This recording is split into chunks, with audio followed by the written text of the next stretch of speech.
Bonsoir et bienvenue pour cette édition de fin de semaine de votre journal préparé par la rédaction de TV Fil. Aujourd'hui 1er juillet, vendredi 1er juillet, nous reviendrons sur la sortie du Royaume-Uni de l'Europe. Depuis une semaine, les réunions se multiplient, les élus tentent de rassurer. Invité pour commenter cette actualité, Pierre Lequillet, député des Yvelines, conseiller régional d'Île-de-France, président Île-de-France Europe. À Versailles, l'Osmotech fête ses 25 ans. Le Conservatoire international du parfum se visite avec l'odorat. Il veille sur plus de 3000 fragrances de tout temps, dont 400 disparues du marché. Et puis, que retenir de l'actualité de cette semaine? Rendez-vous en deuxième partie de ce journal pour le zapping de l'information locale, entre hausse du pass Navigo, les innovations du site Bouygues Challenger à Saint-Quentin en Yvelines, qui impressionne le gouvernement, et puis le premier budget commun aux Yvelines et au département des Hauts-de-Seine. On commence pour l'instant avec l'Open de golf qui s'est ouvert hier jeudi. La compétition bat son plein. Le public est une nouvelle fois présent. Rappelons qu'il s'agit de la 100e édition et que nous sommes maintenant à seulement 2 ans du grand tournoi de la Ryder Cup. Michael Elmidoro.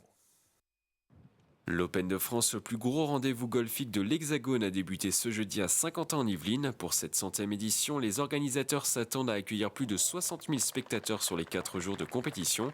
Les supporters ont déjà pris place à côté des greens.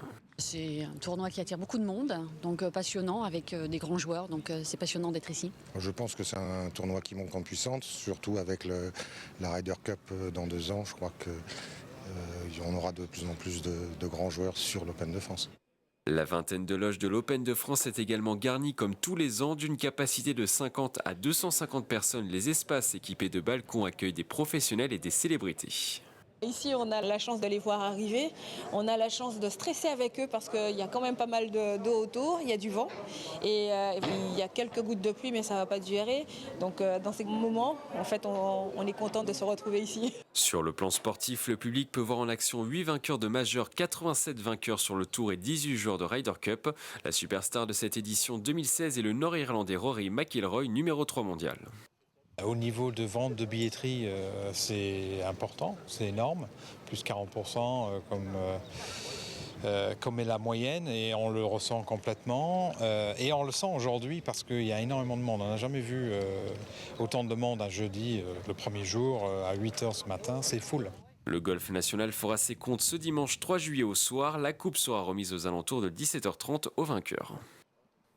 Le Royaume-Uni a donc décidé de quitter l'Europe. Près de 52% des électeurs britanniques se sont prononcés en faveur de ce départ. Nous allons y revenir à présent, tout juste une semaine après ce coup de tonnerre. Dans un instant, ce sera avec Pierre Lequillet, député yvelinois, conseiller régional. Il a également travaillé sur l'élaboration du traité de Lisbonne. Mais pour l'instant, écoutez, cet universitaire, spécialiste des questions européennes, c'est au micro de Nicolas Dandry.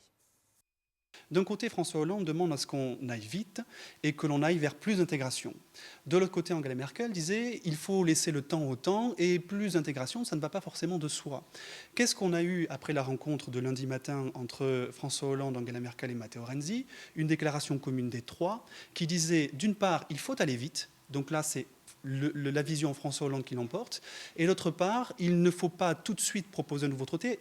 Angela Merkel a d'ailleurs dit qu'il n'y aurait pas, en tout cas, que négocier un nouveau traité ou modifier le traité de Lisbonne n'était pas la priorité. Donc là, c'est plutôt la vision Merkel qui l'emporte. Finalement, ce que ces partis d'extrême droite ou populistes appellent de leur vœu partout en Europe pourrait se révéler une sorte de boomerang en fait, qui leur revient en pleine face si jamais ça se passe mal pour le Royaume-Uni, économiquement, politiquement, socialement. Je pense qu'il faut éviter qu'on organise en Europe des référendums pour ou contre l'Europe.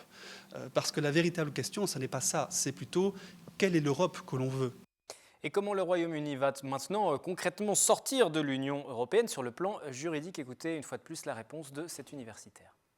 C'est un article qui, quand on regarde et on le lit véritablement, nous permet de comprendre pourquoi est-ce que David Cameron attend pour déclencher l'article 50. Parce qu'une fois qu'on a déclenché cet article-là, il n'y a plus de possibilité de revenir en arrière. La procédure est irréversible.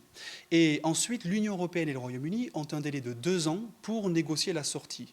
Et l'article 50 dit bien que si au bout des 2 ans, aucun accord n'a été trouvé entre l'Union européenne et le Royaume-Uni sort de facto de l'Union européenne et tout le droit de l'Union arrête de s'appliquer à lui. On estime aujourd'hui qu'il y a à peu près 15 000 normes européennes qui ont été transposées ou qui s'appliquent directement au Royaume-Uni. Donc toutes ces normes, il va bien falloir les faire réapparaître au Royaume-Uni. Donc ça va prendre beaucoup de temps. Ce qu'il y avait d'intéressant, surtout avec la présence britannique au sein de l'Union, c'était qu'on apportait dans l'Union et à la Cour de justice de l'Union européenne des cultures juridiques différentes, et notamment une culture britannique juridique qui est une culture de common law, qu'on ne connaît absolument pas ou quasiment pas sur le continent. Je reçois donc à présent Pierre Lequier. Bonsoir. Bonsoir. Vous êtes député conseiller régional, vous êtes aussi le monsieur Europe de l'Île-de-France, puisque vous êtes le président de l'association Île-de-France Europe. La semaine dernière, le Royaume-Uni a donc décidé de sortir de l'Europe. C'est le verdict d'un référendum. Tout le monde jouait un petit peu à se faire peur et finalement aujourd'hui c'est officiel. On vient d'entendre juste avant un spécialiste universitaire sur cette question européenne. Est-ce que vous aussi, vous partagez son sentiment? L'Europe va perdre beaucoup avec le départ de l'Angleterre? C'est très difficile de répondre aujourd'hui. C'est très difficile de répondre aujourd'hui. Je pense, pour dire la vérité, que l'Angleterre va plus perdre que l'Europe. D'ailleurs, on le voit dans les réactions de la classe politique britannique, quand on voit que le meneur de jeu qui voulait prendre la place de Cameron, Boris Johnson, décide de jeter le gant hier. On a l'impression de la pièce de Shakespeare, Much Ado About Nothing, c'est-à-dire beaucoup de bruit pour rien, quoi. Et beaucoup de bruit pour rien, mais ça a des effets effectivement très importants. Pour l'instant, ce qui se passe, c'est la panique en Grande-Bretagne. Le fait que, sur le plan politique, d'abord les deux partis explosent, le parti conservateur comme le parti travailliste, puisque M. Corbyn a été le leader qui n'a pas fait suffisamment campagne pour le Remain, a été condamné par 176 de ses députés, donc 80% de ses députés pratiquement. Le parti conservateur, n'en parlons pas, que l'Écosse a fait une demande officielle en se rendant, la première ministre s'est rendue à Bruxelles pour demander à ce que l'Écosse reste dans l'Union européenne, et l'Irlande, ça pose aussi énormément de problèmes. Donc, pour l'instant, il y a une véritable panique de l'autre côté. Et visiblement, il n'y avait pas de plan B. Mais justement, vous pensez que même malgré ce référendum, le Royaume-Uni peut revenir sur sa décision de quitter et finalement ne jamais enclencher ce fameux article 50 qui permet de lancer la procédure de sortie? Je ne pense pas. Je pense qu'un référendum, même s'il est consultatif en Grande-Bretagne, et que le Parlement peut décider le contraire, je pense que la force du scrutin fait que ils ne pourront pas revenir sur leur décision.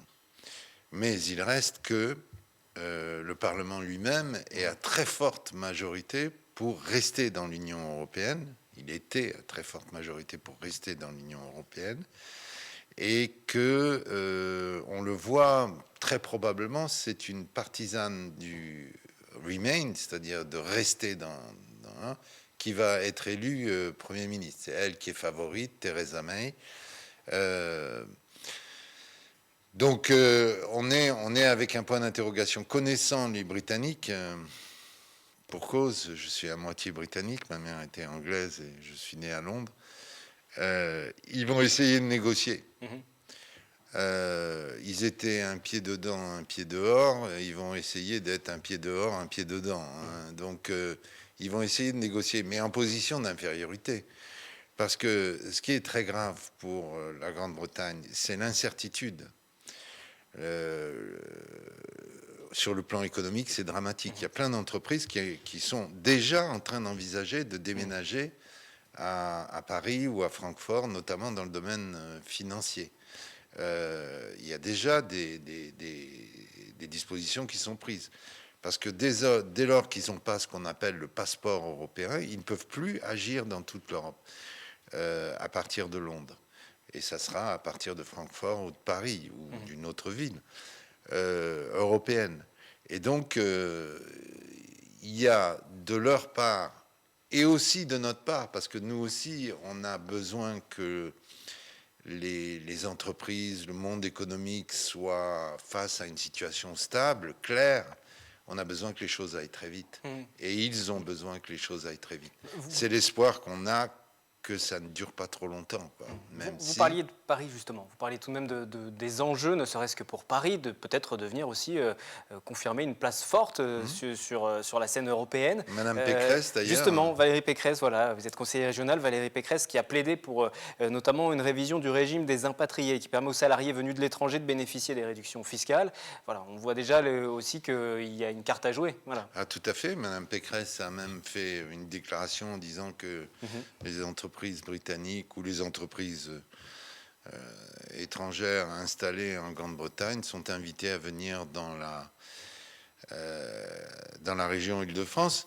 C'est un très beau pied de nez parce que je me souviens que quand M. Johnson, qui était maire de Londres, avait reçu M. Juppé, il lui avait dit en rigolant, parce que c'est son style, vous êtes dans la 5e ville française, parce qu'à Londres, il y a 500 000 Français qui sont installés là-bas.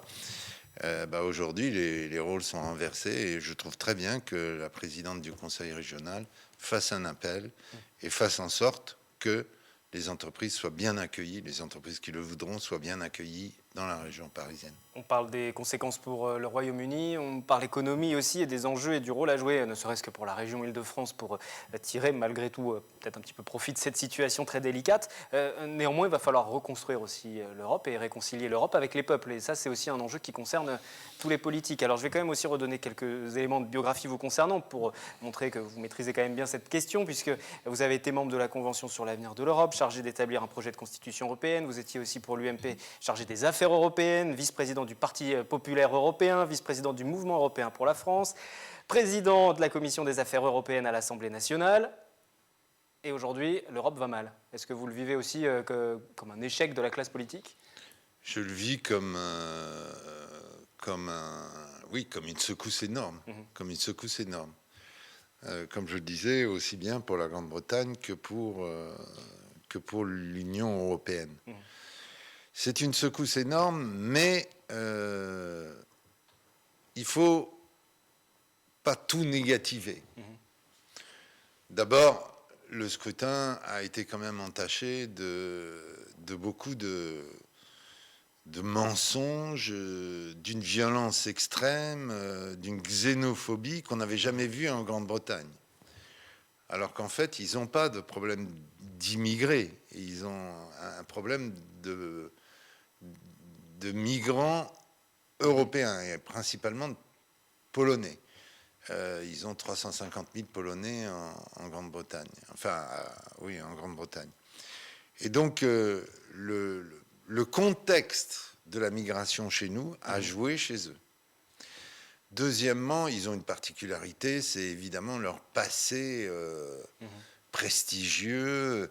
Un des slogans, c'était Get Britain Great Again, c'est-à-dire rendez le Royaume-Uni grand à nouveau. Oui. Et c'était une référence à 1940. Et M. Boris Johnson avait écrit un livre sur Churchill il y a quelques mois, donc ce n'était pas par hasard. En l'occurrence, je crois que Churchill ne serait absolument pas comporté comme il l'a fait. Et puis, il y a eu des mensonges éhontés qu'ils ont effacés sur leur bus, c'est-à-dire qu'ils donnaient 350 millions par semaine à l'Union européenne et qu'ils allaient les affecter au système d'assurance. Et donc, d'abord, il y a eu tromperie. Et M. Farage, qui est proche de Mme Le Pen, a avoué que ces 350 millions, il ne pourrait pas les donner à la sécurité sociale, chaque mois. Donc le jour même du résultat. Donc on voit là. Le deuxième aspect qu'il faut bien voir, je vous l'ai dit, c'est l'Écosse et l'Irlande. Et le troisième aspect, c'est un vote où 75% des jeunes ont voté pour rester. Autrement dit, ça a été un vote de génération. Voilà. Il y a les nostalgiques à partir de 55 ans, les nostalgiques de 1940, de la Grande-Bretagne, qui effectivement s'est dressée contre Hitler et qui a été extraordinaire. Et puis cet aspect insulaire, mais c'est une nostalgie. Et le problème, c'est qu'ils vont avoir besoin de l'Union européenne. Nos économies sont interconnectées. Nous exportons à hauteur, nous les Français, 12 milliards d'euros vers la Grande-Bretagne. Mais pour en revenir sur les peuples, même s'il n'y a pas d'europhobie, on le voit avec les sondages, lorsque se pose la question ou non d'organiser même un référendum en France, par exemple, les gens préfèrent ne pas organiser ce référendum. Même s'il n'y a pas d'europhobie, il y a quand même un euroscepticisme réel. Il y a une vraie défiance vis-à-vis de l'Europe. On a l'impression que c'est plus une contrainte pour les peuples qu'un atout. Vous avez tout à fait raison. On a échoué globalement. Je ne cherche pas les responsabilités, mais sur le problème d'immigration. Et ça a joué un rôle important dans le référendum, comme je vous le disais tout à l'heure. Et donc, je crois que comme nous le proposons, nous, les Républicains, Nicolas Sarkozy, il faut refaire Schengen avec une direction politique de Schengen. Deuxième chose, il faut absolument en faire une opportunité, puisque la Grande-Bretagne s'en va. Eh bien, faisons de la zone euro une zone beaucoup plus forte, beaucoup plus audacieuse sur les thèmes qui intéressent les citoyens, c'est-à-dire la croissance et l'emploi. Alors, on a fait le plan Juncker, c'est bien, mais il faudrait qu'on ait une politique commune de l'industrie, une politique commune de l'énergie, une politique commune de la recherche. Et donc, il faut qu'on mette à la tête de la zone euro un président stable, qui soit responsable de la gouvernance économique aussi. Et puis la troisième chose, c'est qu'il faut parfois exagérer, une critique parfois exagérée, mais que l'Europe se détourne des problèmes de détail, des normes excessives. Et ça, c'est facile à faire. Il y a des systèmes qui sont mis en place, la comitologie, je ne vais pas entrer dans les détails, qui font que des décisions peu démocratiques sont prises sur des points finalement tout à fait secondaires, comme la taille des paniers de pêche, etc. Ça, il faut laisser tomber complètement ça pour bien montrer qu'on s'occupe des problèmes réels des Européens. Et ça, il y a une impulsion à donner. Et nous avons présenté, Nicolas Sarkozy a présenté au bureau politique des Républicains une motion qui comprend ces différents points et qui a été adoptée à l'unanimité, y compris bien sûr sur le non-élargissement de l'Europe, surtout un non ferme à l'entrée de la Turquie, comme on l'a toujours dit. Et je regrette que le président Hollande s'embarque en ce moment sur la négociation d'un chapitre tout à fait capital pour la Turquie. Pour conclure en 2 mots, l'avenir sera radieux pour l'Europe? Vous êtes confiant? Non, il ne sera pas radieux. Il faut être optimiste, mais il faut qu'on travaille. Il faut qu'on travaille. Voilà. Il y a du travail à faire. Il y a du travail pour la rendre véritablement efficace. Et dès lors, pour faire entendre aux citoyens qui, comme vous le dites très justement, sont attachés à l'Europe. Les citoyens français, on le voit dans les sondages. Il n'y a pas d'europhobie finalement. Mais ils sont attachés à l'Europe, mais ils en voient les défauts. Et il faut que nous, partis politiques, et ça va devenir inévitablement le sujet principal des élections présidentielles, des élections législatives et même des sénatoriales de l'année prochaine. Je suis content que l'Europe devienne un sujet capital de ces élections majeures. Merci Pierre Lequillet, député, conseiller régional et je le rappelle, président de l'association Europe Île-de-France. Merci à vous. Nous poursuivons ce journal avec un tout autre sujet, les 25 ans de l'Osmothèque de Versailles, un musée qui préserve de nombreux parfums dont certains sont aujourd'hui très rares et justement jeudi soir une conférence sur le thème de la postérité était organisée. C'est un lieu unique au monde. Près de 4000 parfums sont conservés ici, un trésor inestimable précieusement gardé dans la cave de l'Osmothèque depuis 25 ans. Des créations vulnérables, mais véritables joyaux de l'histoire. Je dirais jusqu'aux années 1950 à peu près, la parfumerie était essentiellement française. C'était un vrai patrimoine.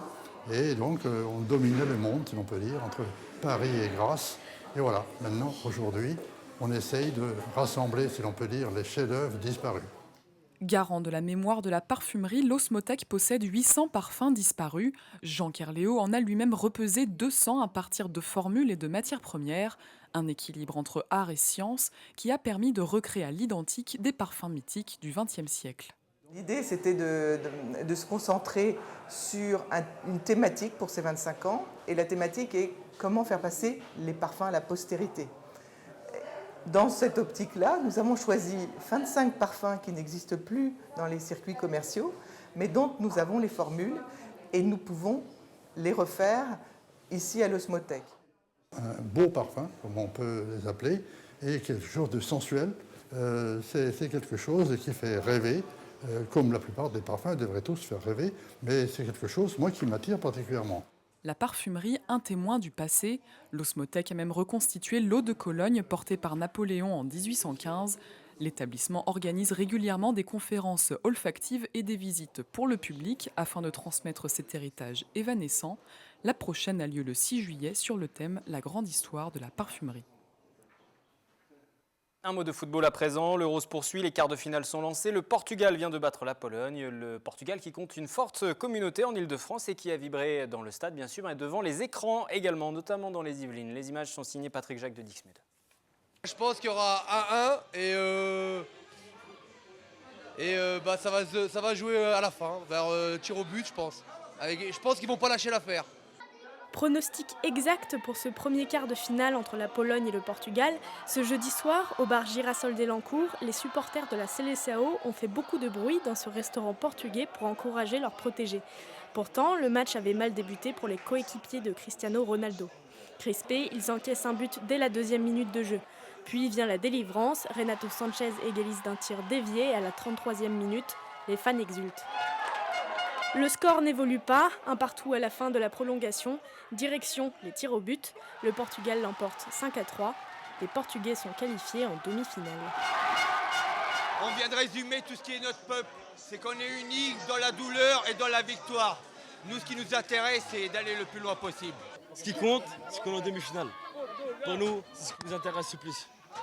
La Seleção portugaise affrontera mercredi prochain à Lyon le vainqueur de la rencontre Pays de Galles-Belgique.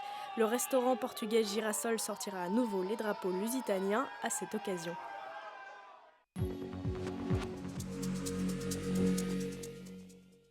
Avant de passer à l'essentiel de la semaine, cette dernière information, Valérie Pécresse a annoncé ce vendredi matin que le siège de la région allait s'installer à Saint-Ouen, en Seine-Saint-Denis, dès 2017. Le conseil régional va donc quitter le 7e arrondissement. C'est l'une des mesures les plus symboliques de ce début de mandat. Elle souhaite ainsi regrouper sur un seul site des agents répartis aux 4 coins de la capitale. Nous passons donc maintenant à l'essentiel de la semaine, ce qu'il faut retenir de l'actualité locale depuis lundi. L'établissement public interdépartemental des Yvelines et des Hauts-de-Seine est entré dans sa phase opérationnelle. Ce matin, donc, nous avons pris des décisions importantes autour de l'aménagement du territoire. L'aménagement du territoire, pour être bref, simple, clair, c'est la construction de logements et d'équipements. La construction de logements pour loger les Yvelinois, les Alto-Séquanais et les équipements qui vont avec ces constructions de logements. Premièrement, on doit révolutionner la façon d'apprendre. La pédagogie, ça passe par le numérique. Et ici, dans le campus connecté, dans le savoir-faire du campus connecté de Bouygues, il y a ces technologies-là qui sont domestiquées. Deuxièmement, nous avons en termes de stratégie immobilière, de faire des locaux à la fois confortables, accueillants, hospitaliers aux nouvelles façons d'apprendre et en même temps respectueux de l'environnement, aussi un autre défi. Et je trouvais qu'il n'y avait pas de visite plus appropriée que celle-ci pour voir des expériences concrètes de réussite de la transformation numérique de la pédagogie et de la transformation durable de l'immobilier. Je trouve que c'est dommage parce que ils ont bien baissé, puisqu'effectivement ils ont fait un tout zone, tout dézoné. Et puis là, à nouveau augmentation. Quand on les prend tout le temps, on est mécontent, faut le dire. Si c'est pour apporter des financements supplémentaires, je trouve que c'est une bonne chose. Ouais. Parce que le prix, honnêtement, quand on compare par rapport aux autres capitales dans le monde, en Europe, je trouve qu'on n'est pas très cher finalement. Depuis 2 ans, la mosquée invite également différentes personnalités politiques à venir échanger autour de l'islam. Nous ne voulons pas pratiquer un islam refermé sur lui-même. L'islam fait partie de la société française et trop de méconnaissances ou de clichés sont véhiculés. Et avant tout, c'est un mois de générosité et de partage. Donc c'est pour ça qu'on invite tout le temps d'autres personnes, aussi des personnes d'autres confessions qui seront invitées ce soir à venir partager ce moment de générosité. Aujourd'hui, c'est le lancement de ces API 2016 qui pour nous, pour les maisons des familles, est un moment fort de l'année puisque nous rencontrons beaucoup de plaisirois et le but étant aussi que les gens se rencontrent et forment du lien entre eux. Daisy, c'est le nom de cet appareil, un outil adapté pour répondre aux besoins des personnes handicapées ou malvoyantes. Le lecteur permet d'écouter un livre sonore ou un CD. À plaisir, la bibliothèque du château s'est équipée. Les touches, elles sont conçues vraiment pour le toucher. Donc si la personne veut arrêter, l'éjecter, bon, il suffit d'appuyer. L'équipe d'Irlande qui avait pour camp de base Versailles est rentrée chez elle ce lundi après sa défaite contre l'équipe de France en 8e de finale. Après avoir été menée 1-0, les Bleus ont su rebondir pour l'emporter 2-1 en deuxième période grâce à un doublé d'Antoine Griezmann. Le match a évidemment été très suivi dans les Yvelines. Dans le bar au Paris, à Versailles, une centaine de supporters maquillés et déguisés aux couleurs de la France. Le chiffre d'affaires de ce bureau de tabac a augmenté de 3% grâce à l'euro. Deux constats, beaucoup de vainqueurs pour le match Italie-Belgique. En revanche, de nombreux perdants pour les rencontres du Portugal. Ça dépend des matchs, je peux jouer jusqu'à 200 €. Oh, moi c'est 5 € le match, pas plus. Je suis pas flambeur. Dans ce lieu prestigieux de l'Orangerie, un hôte de marque à l'origine de ce bal, Kamel Wally, chorégraphe de la Star Academy ou de comédies musicales comme les 10 Commandements.